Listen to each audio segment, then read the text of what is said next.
하나님 말씀 보시겠습니다. 오늘 하나님께서 우리에게 주시는 은혜의 말씀, 축복의 말씀은 마태복음 11장 15절로 19절까지 있는 말씀입니다. 마태복음 11장 15절로 19절까지 말씀입니다.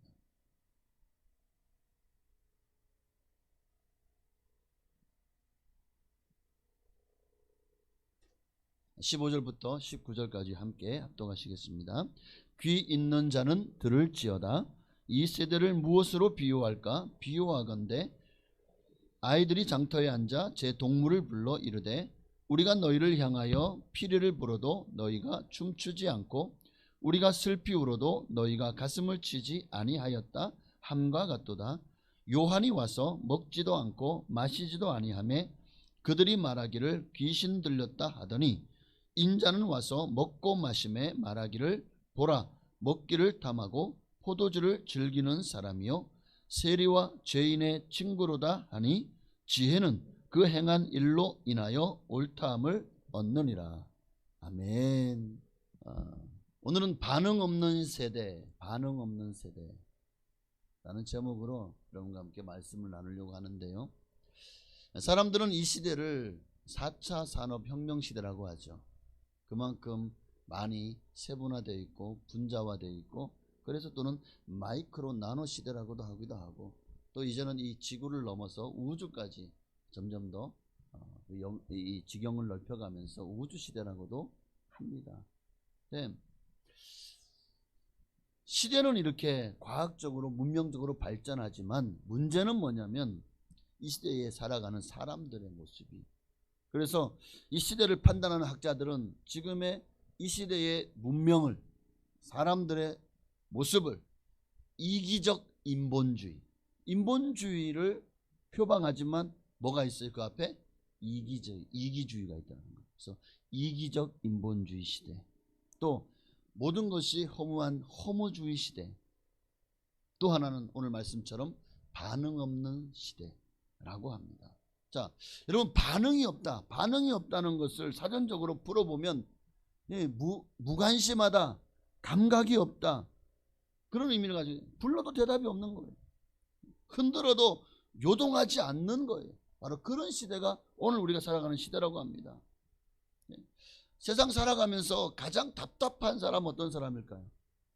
불러도 대답 없는 이름이요, 부르다가 내가 죽을 이름이요. 이게 이 시대에서 가장 답답한 사람이죠. 다시는 상대하고 싶지 않은 사람이 있다면 내가 무슨 말을 해도 반응이 없는 사람일 거예요. 그런 거를 요즘 애들 말로 뭐라 그러죠? 내 말을 씹는데요. 그거 제일 싫어합니다, 요즘. 여러분, 부부간에도 어떻습니까? 집에서도 남편이 또는 아내가 나한테 얘기를 하는데 반응을 하지 않아요.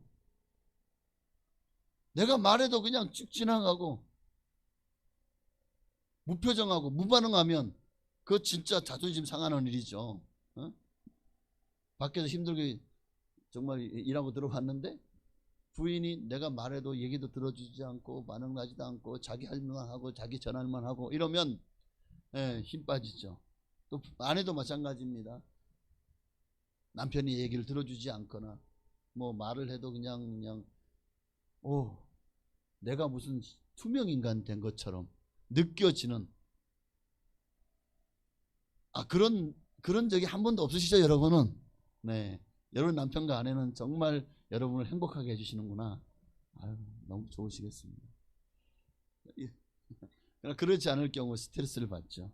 그래서인지 이게 부부간에 말다툼이 있거나 서로 감정이 상하면 제일 먼저 끊어지는 게 뭐다? 대화다. 제일 먼저 끊어지는 게 막 말을 해라. 나는 그냥 귓구멍을 닫아버리고 있겠다. 뭐 그런 마음을 갖는 것이 아닌가. 맞습니다. 서로 말 섞기가 싫은 거예요. 말 섞어봐야 화만 나니까. 아마 여러분, 그런데 또 이게 내가 좀 풀어보려고 하고 뭔가 얘기를 좀 해보려고 하는데 말을 하지 않으면 이게 또 상대방의 가슴에 염장을 지르죠. 그렇게 되면 이런 관계가 계속되는 한 그 부부 관계는요 개선되기가 힘들 거예요. 자, 또 여러분 자녀들을 보십시오. 자녀들에게 얘기해도 얘들이 뭐에 빠져 있죠? 밥 먹어라 해도 공부해라 해도 심부름을 좀 보내려고 해도 다 여기에 빠져가지고 부모가 불러도 반응이 없어요. 또 귀찮아합니다. 정말 이 시대가 그런 시대가 되어가는 것 같아요. 반응이 없는 시대. 사람들 간의 소통이 사라지고 사랑이 식어지고 마음이 점점 강팍해져 가요. 이런 문제들도 너무 심각한데 오늘 우리에게 더 큰 문제가 있습니다. 그게 뭐냐면 우리를 창조하시고 다스리시며 그리고 마지막 날에 심판하시고 마침내 우리를 천국으로 우리를 영원한 하나님 나라로 인도하실 그 하나님께 마저 이 시대의 사람들이 무반응하다는 거예요. 반응이 없다는 거예요. 근데 이게 세상 사람들만의 문제가 아니라 오늘 교회 안에 성도들마저도 하나님께 무관심하고 무반응하다는 것은 이거 심각한 문제 아닙니까? 더 큰 문제가 또 있어요. 더 큰 문제는 뭐냐면 바로 이런 무관심과 무반응이 얼마나 심각한 죄인지. 네. 아니 무관심이 죄가 될 줄 몰랐어요. 하나님 이러고 따지고 들러도 소용없어요. 오늘 여러분 말씀을 들었기 때문에 이제 여러분은 이제 빼도 박도 못해 이제. 하나님의 말씀에 무관심한 것이 죄가 된다. 그 심각성까지도 성도들이 몰라요. 이게 얼마나 심각한 죄악인지. 오늘 본문에 예수님께서 이렇게 반응 없는 세대를 향해서 얼마나 강하게 책망하십니까? 자, 15절부터 17절이요. 귀 있는 자는 들을지어다. 이 세대를 무엇으로 비유할까? 비유하건대 아이들이 장터에서 앉아 제 동물을 불러 이르되 우리가 너희를 향하여 피리를 불어도 너희가 춤추지 않고 우리가 슬피 울어도 너희가 가슴을 치지 아니하였도다 함과 같도다. 그러니까 이 비유는 당시에 유대인의 풍습을 따라 아이들이 결혼식과 장례식을 흉내내며 노는 것을 지금 비유하고 있는 거예요. 그런데 그 기쁜 결혼식에 동참하면서도 전혀 기뻐하지 않아요. 그래서 그 유대인들도 보면은 이 잔치를 벌려놓으면 그 앞에서 막 서로 그냥 춤추고 하잖아요, 그죠? 그런데 전혀 기뻐하지도 않고 춤추지도 않고 또 장례식에 참여해서도 전혀 슬퍼하지 않는다면 이게 정말 결혼식에 참석한 사람의 마땅한 감정인가요? 난 네 결혼식 관심 없어. 나는 누가 죽었든 말든 신경 안 써. 이런 거와 똑같은 거 아닙니까? 오늘 주님은 바로 이렇게 감정이 메마르고 무관심한 우리를 향해서 책망하고 계시는 겁니다. 그래서 그 이후로 밑에 말씀에 보면 이제 주님이 왜 이 말씀을 하셨느냐?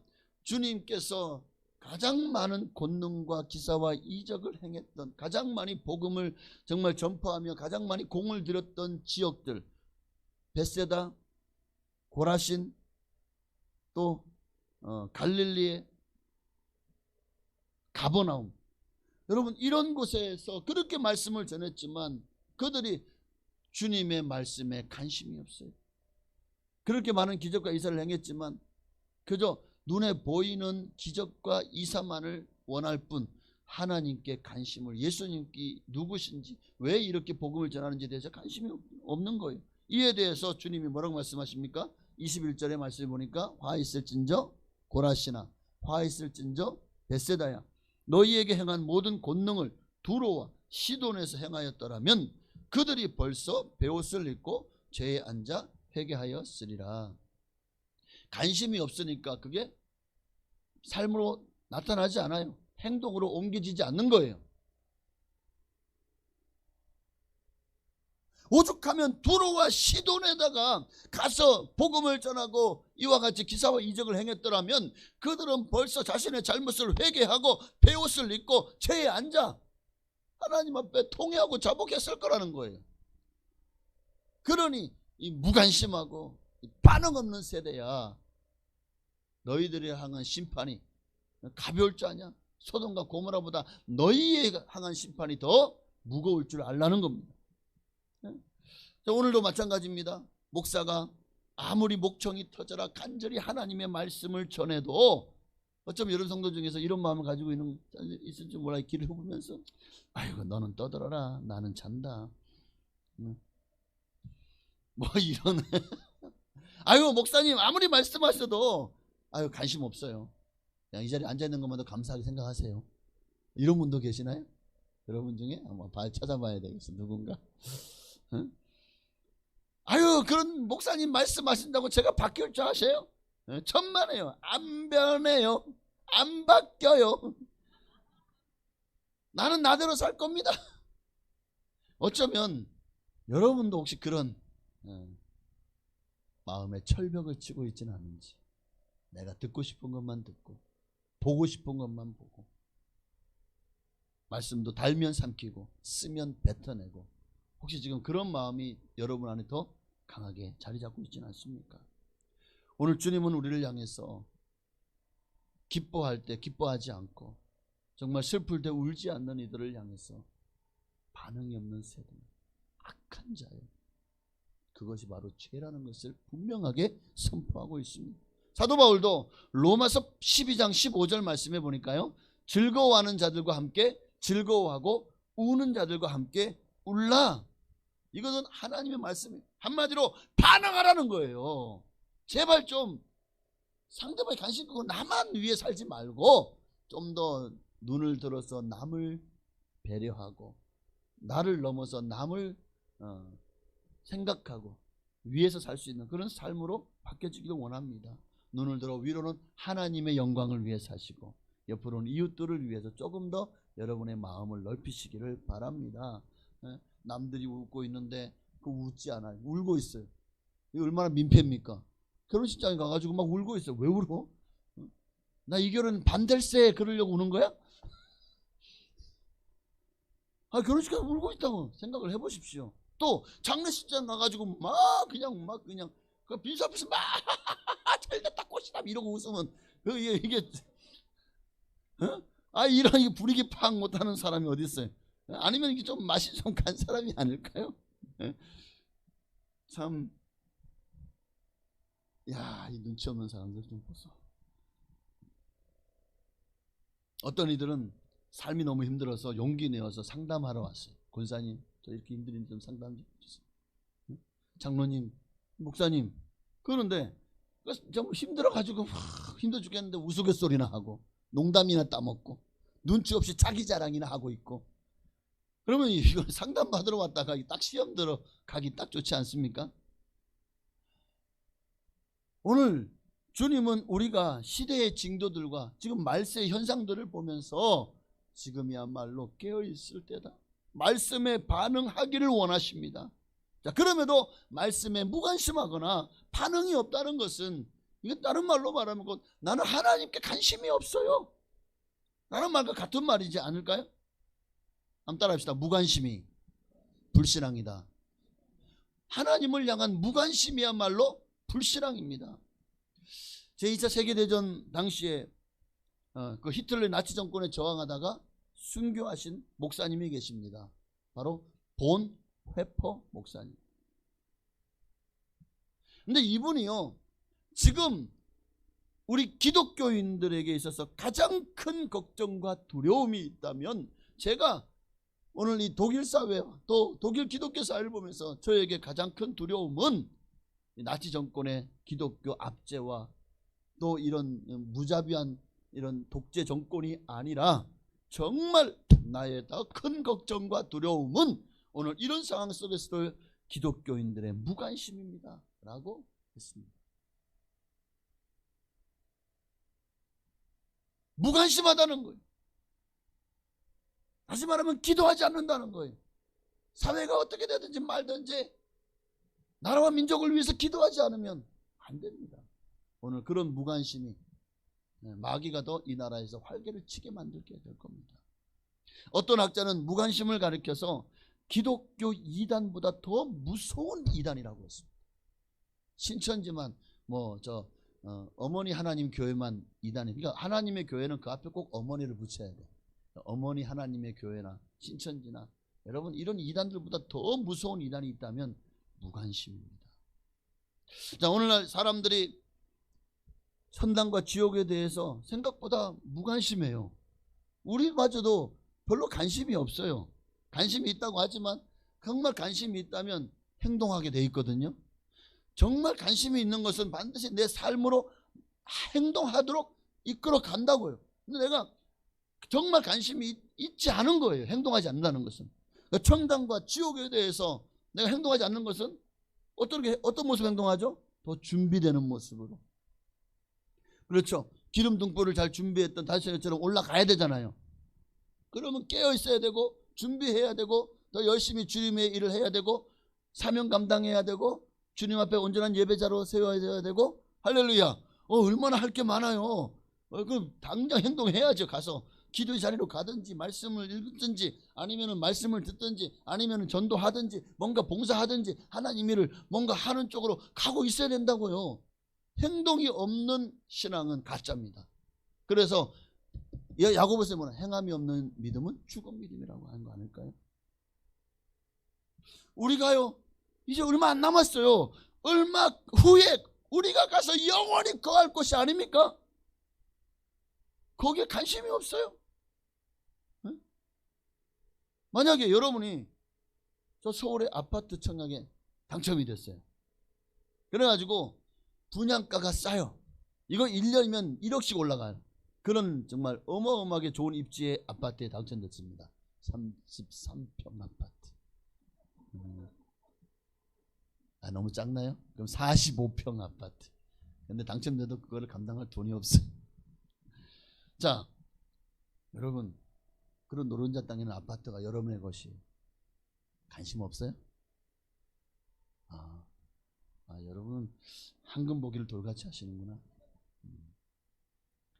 하나님의 나라의 일도 마찬가지입니다. 하나님의 말씀에 반응하지 않는 것은 곧 하나님 나라에 내가 그만큼 관심이 없다는 소리고, 여러분 이게 또 왜 무서운 죄가 되냐면, 하나님의 나라에 무관심하다는 것은 다른 말로 말하면 하나님을 무시하는 것입니다. 하나님의 말씀을 깃도로 듣지 않는다는 것은 이건 하나님의 말씀을 무시하는 거예요. 하나님의 이름을 망령되이 일컫는 것도 죄가 되지만 하나님을 무시하는 것은 더 큰 죄가 됩니다. 하나님은 우리에게 경배와 찬양을 받으실 분이시지 결코 만홀히 여김을 받을 분이 아니시잖아요. 우리가 존재하는 목적이 뭡니까? 하나님의 영광을 위해요. 하나님 왜 우리를 창조하셨습니까? 하나님의 영광을 위해서. 오직 우리의 존재 목적은 예수 그리스도가 되어야 됩니다. 자, 그런데도 우리가 말씀에 반응하지 않는다? 이건 우리 존재 목적을 잃어버리고 어느새 내 유흥과 나의 이익과 나를 위해 살아가는 삶으로 내가 이미 돌아섰다는 것과 같은 말이 아닐까요? 왜 말씀에 반응하지 않을까요? 내 관심이 하나님 나라가 아니라 세상 나라에 가 있기 때문입니다.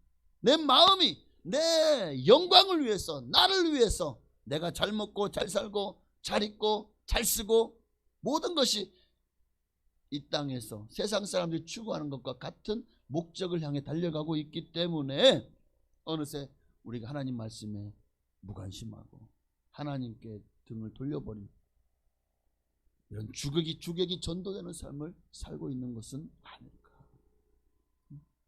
참으로 안타깝죠. 자, 여러분은 어떻습니까? 여러분은 어때요? 여러분은 뭐에 더 관심이 있습니까? 여러분이 잘 먹고 잘 살고 성공하는 일에 더 관심이 있습니까? 아니면 예수님께 더 관심이 있습니까?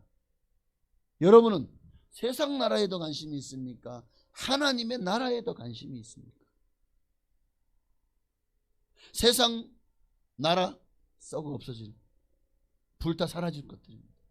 내가 관심 갖는 모든 것들 하나님이 이 땅을 불로 심판하실 때 전부 다 태워져 없어질 거예요. 다 녹아버립니다. 금도 녹고 다 녹아버리고 다 사라지고 더 이상 지구는 사람이 살 수 없는 그런 곳이 되어질 수도 있습니다. 여러분 이 요한계시록을 읽어보십시오. 거기서 나오는 심판들을 통해서 지구에 뭐 수목이 다 타버리고 물은 다 쓰게 되고 정말 사람이 살 수 없는 그런 환경인데 된다니까요. 근데 이미 지금 이 기후 변화나 이 세상을 보십시오. 점점 더 사람이 살기 어려워지는 환경으로 가고 있지 않습니까? 이제 이것보다 더 큰 재앙이 우리를 기다리고 있어요. 성경에 코로나와 같은 그런 이 티끌 같은 그런 이 바이러스에 의해서 어마어마한 재앙이 있을 것도 성경에 기록되어 있습니다. 그러니 우리는 더 이상 이 썩어 없어지고 불타 없어질 것들에 우리의 마음과 시간과 열정을 쏟아붓기보다는 이제는 먼저 그의 나라와 그의 의를 구하는 그런 삶으로 여러분의 삶이 완전히 뒤집어지시기를 주의 이름으로 축원합니다. 자, 두 번째로 왜 우리가 하나님의 나라의 일에 하나님의 말씀을 듣고도 반응하지 않을까? 첫째는 우리가 무관심하기 때문에, 영적으로 우리가 그만큼 잠을 자고 있기 때문에, 또 그만큼 하나님의 말씀에 관심이 없고, 다시 말하면 하나님을 무시하기 때문이다. 두 번째는 내 자만과 독선 때문에. 어쩌면 이런 편견, 이런 독선, 이런 자만이 누구들에게서 볼 수 있냐면 2000년 전 예수님 당시에 유대 종교 지도자들이었던 제사장, 서기관, 바리새인들에게 볼 수 있어요. 그들은 자기만의 세상들을 구축해 놓았어요. 하나님을 자기들만의 그 의미로 해석을 해놨어요. 그런데 예수님 보니까 이게 얼마나 기가 막힙니까? 하나님이 기뻐하시는 해석이 아니라 인간들이 좋아할 해석들로 채워놓고는 그렇게 하면 구원받는데, 어느새 이 유대인들, 특히 바리새인 서기관들의 그들의 그 생각들과 고집은 아집이 되고 그들의 주관은 독선이 되어버렸습니다. 어느새 그들이 없으면 우리만큼 신앙생활 잘하고 있는 사람이 없다는 그런 그 자만이, 교만이 주님으로부터 독사의 자식들아 화 있을진저 서기관과 바리새인들이여 하는, 정말 살아계신 하나님의 아들에게 이런 징계와 꾸중을 들을 수 되었다는 것은, 여러분, 이게 우리에게 어떤 의미가 되죠? 오늘 우리도 마찬가지. 우리가 너무 난 아무것도 못해, 나 시키지 마세요, 나는 안 해요, 못해요, 이것도 문제지만 내가 없으면 안 돼. 내가 세상의 중심이 되어 살아요. 내가 가장 잘난 줄 알아요. 내가 없으면 내가 속한 공동체가 안 돌아가고 주저앉을 거라고 생각을 해요. 여러분, 예수님 당 종교 지도자들의 그 죄악이 뭐죠? 자기의에 빠진 거예요. 하나님의 그의 나라와 그의 의가 아니라 자기들의 생각이 어느새 독선이 되어버린 겁니다. 이것을 쉽게 말한다면 내로 남불, 자기네들은 옳고 다른 사람들은 다 틀렸다. 오늘 주님은 이런 것들을 외식하는 자여 라고 말합니다. 위선이라고 말합니다. 자만에 빠지면 사람이요, 자만에 빠지면 내가 지금 잘하고 있다고 생각하는데 그게 잘못된 길로 간다는 것을 모르는 게 더 큰 문제겠죠. 자기 자신의 현 상태를 몰라요. 이런 독선은 주관을 낳고 결과적으로 개인 이기주의가 결국 그의 삶을 지배하게 됩니다. 그리고 그 뒤에는 누가 박수치며 웃고 있어요?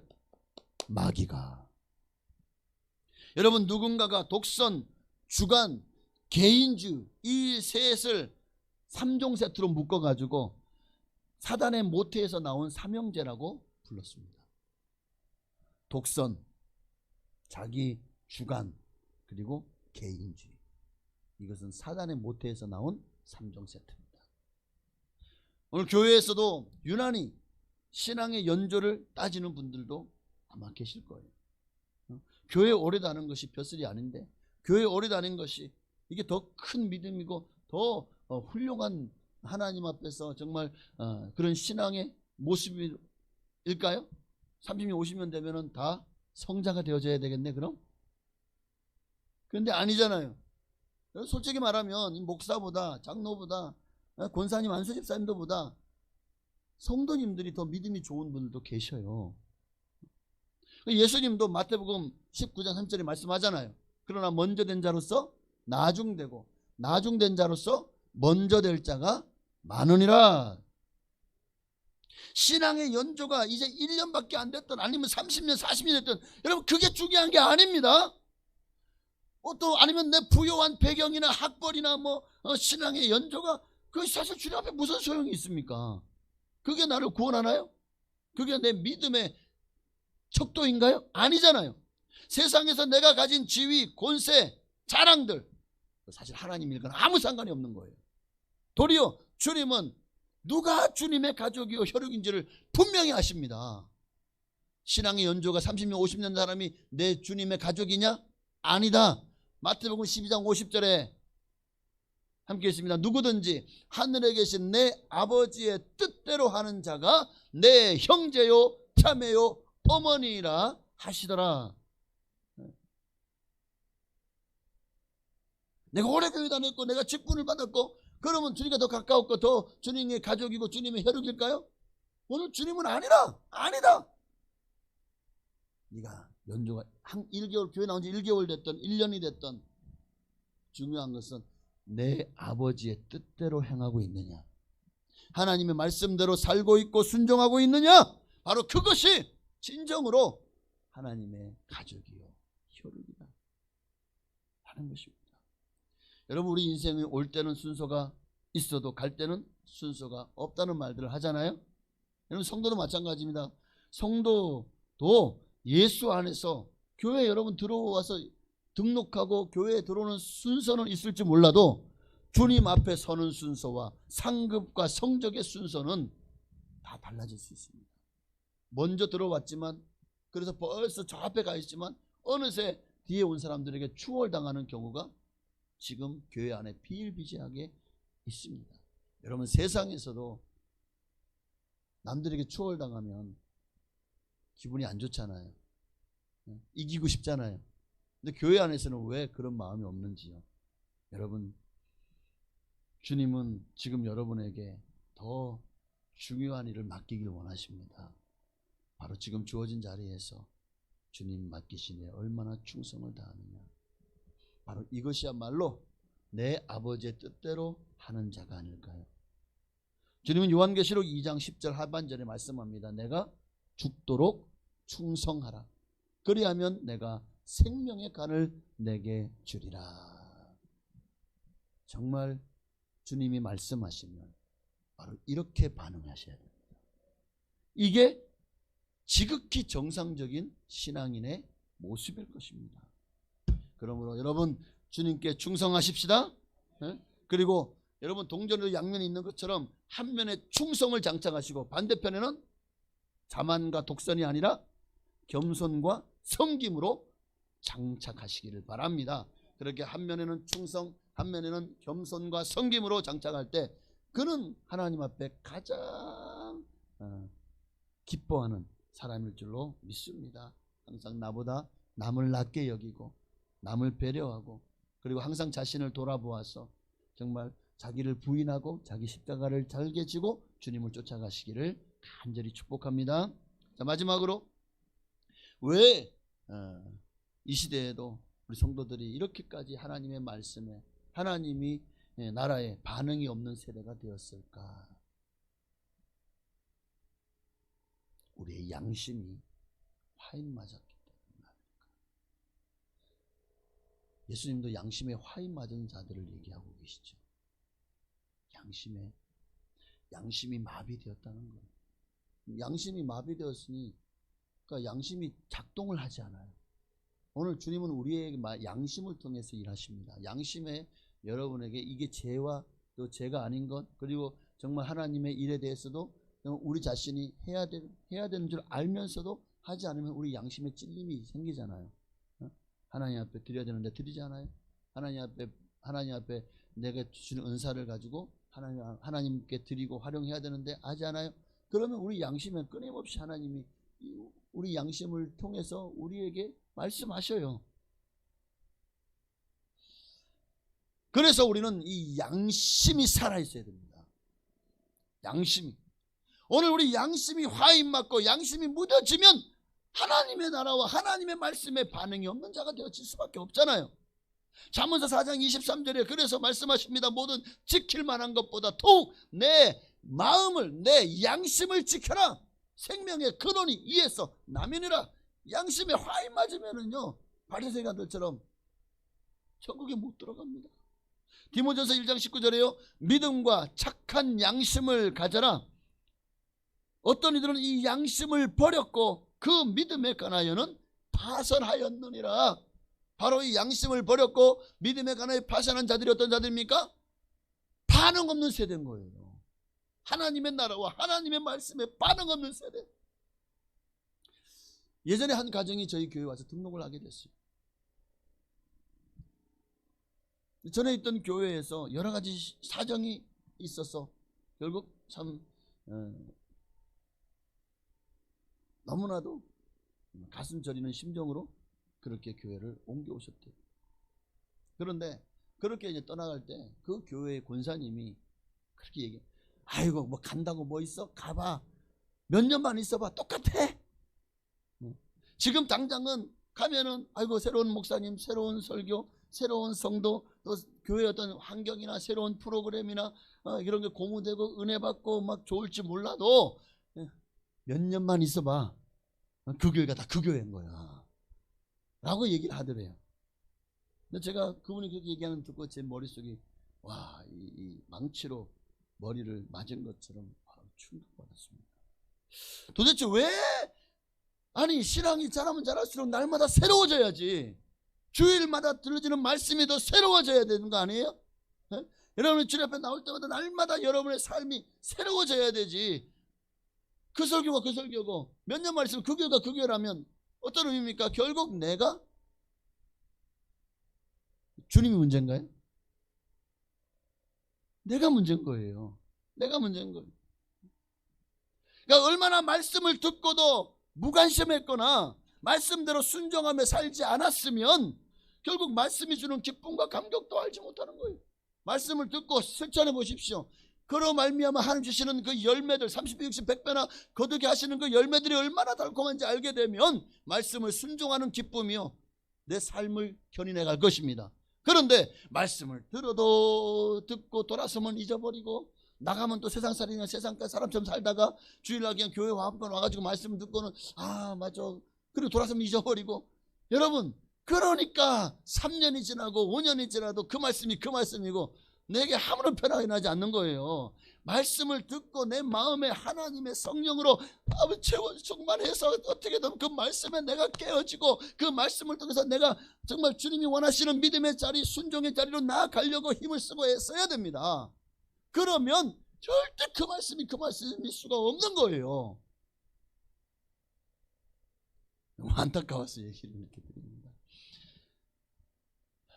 예전에 제가 이천 순복음 우리 교회라고 동기 목사님이 있는 개척한 지 얼마 안 됐는데 한 1년 지나고 와서 좀 헌신 예배를 인도해달라고 그렇게 부탁을 주셔서 제가 가서 말씀을 전하는데 그때 제가 한참 이제 마흔 선교에서 전도에 불이 붙었을 때입니다. 전도에 대해서 좀 설교를 해달라고. 그래서 전도에 관한 주제로 제가 직접 겪고 보고 느꼈던 것들을 또 이 말씀을 중심으로 해가지고 말씀을 전하고 왔어요. 그런데 그 설교에 그 성도들이 다 도전받고 은혜받고 바로 그 다음 주부터 이들이요 전도하러 나간다는 거예요. 그 후에 그 교회 목사님이 제게 전했던 말씀이 그날 성도님들이 정말 은혜를 받고 마음의 감동, 그러니까 지금도 그 말씀의 은혜와 감동이 잊혀지지 않는다고 감사하다고 말씀을 하더라고요. 그 이후로 그 교회가 정말 열심히 전도했어요. 우리 교회보다 더 열심히 전도하더라. 그래서 제가 내가 전해놓고도 나는 우리 교회에서 성도들에게 전도하라고 해도 전도하라고 해도 피리를 불어도 전혀 춤추지 않는데 이 교회는 피리를 불었더니 다 춤을 추네? 와 그러면 어느 교회가 깨어있는 교회가 살아있는 교회야? 제가 막 부끄럽더라고요. 네. 여러분 우리의 마음밭도 항상 말씀을 들을 때 순종하려고 하는 아멘하려고 하는 마음을 가지고 말씀을 들으면 그 말씀이 여러분 속에 살아 역사하십니다. 오늘 그들도 부족한 종의 설교였지만 그들이 하나님이 그 교회 성도들의 마음을 감동시키니까 그 마음밭이 다 옥토였던 거죠. 거기에 말씀이 뿌려지는 역사가 일어나는 거예요. 자, 오늘도 말씀을 들었습니다. 여러분의 마음밭은 옥토십니까? 옆에 계시면 당신의 마음밭은 좋은가요? 자, 시작. 옆에 계시면 보세요. 가시밭 같아요? 돌짝밭 같아요? 길가밭 같아요? 네? 좋은 밭 같아요. 네, 여러분 마음밭 다 좋은 밭이 되시기를 바랍니다. 네, 이제 말씀을 맺습니다. 사랑하는 여러분, 오늘 말씀을 들을 때 우리도 반응합시다. 항상 말씀을 들을 때 부정적인 생각은 내려놓고, 목사가 말씀 전하면 아이고 오늘도 말씀이 그냥 지루하네, 재미없네, 아이고 그냥 내게 아무 영양가가 없네, 아, 나를 또 치네, 뭐 별 생각들을 다 하시겠지만, 그러나 중요한 것은 말씀을 들을 때 항상 하나님의 말씀으로 받고, 그 말씀을 통해서 하나님이 내게 하시는 말씀이 있고, 오늘도 늘 말씀을 들을 때마다 하나님이 내게 주시는 말씀으로 들으면 여러분에게 피가 되고 살이 되고 여러분을 살게 하고 여러분의 마음을, 여러분의 신앙생활을 또 행복하게 만들어 줄 것입니다.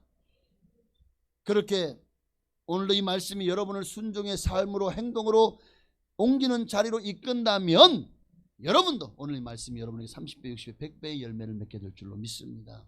네, 반대로 말씀을 들어도 무관심하고 삶에 전혀 변화도 없고 여전히 있는 모습 그대로 아무런 변화가 없다면, 뭐 지난주 설교나 이번주 설교나 그 설교가 그 설교면 곧 여러분도 오늘 본문의 말씀만 사랑하는 것과 똑같은 거예요. 피리를 불어도 춤추지 않고 애곡하여도 가슴을 치지 않는 이런 반응 없는 세대, 무관심한 세대 와 같지 않을까요? 전혀 실천 의지가 없는. 주님이 오죽 답답했으면 이렇게까지 책망했을까? 오늘 여러분 마음이, 여러분 어린아이들 보면 어떻죠? 어린아이들은요 금방금방 웃고 울고, 방금 웃었는데 방금도 울고 있어. 방금 막 그냥 막 좋아 죽으려고 그러는데 방금 또 막 짜증내고 막 그냥 보채고 있어. 그만큼 바로바로 반응한다는 거죠. 예수님도 말씀하셔요. 마태복음 18장 3절에요. 이르시되 진실로 너희에게 이르노니 너희가 돌이켜 어린 아이들과 같이 되지 아니하면 결단코 천국에 들어가지 못하느니라. 어린아이들은 감정이 얼굴 표정과 행동에 다 드러나잖아요. 그러니까 바로바로 반응한다는 소리예요. 우리도 하나님 말씀에 귀 기울이고 바로바로 반응함으로 순종하십시다. 오늘 영원한 생명 주시는 이 말씀을 그냥 지나치는 일장연설, 그냥 예배의 한 순서, 나하고는 별 상관이 없는 이야기로만 듣는다면 오늘 여러분이 들은 이 예배가 여러분에게 아무런 소용이 없는 거예요. 아무 의미가 없을 겁니다. 유교에서는 희노애락을 얼굴의 표정에 나타나지 않는 사람을 가리켜 군자다라고 한대요. 그러나 여러분 기독교는 정반대입니다. 기독교는 성도는 하나님께 반응하는 사람입니다. 주님 말씀에 어린아이처럼 순수하게 양심이 반응하고 순종하여 마침내 잘하였다, 착하고 충성된 종아, 칭찬받고 상급받는 여러분 다 되시기를, 오늘 이 말씀이 여러분의 마음 심령을 뒤흔들고 도전하는 그런 하나님의 말씀이 되시기를 주 이름으로 축원합니다.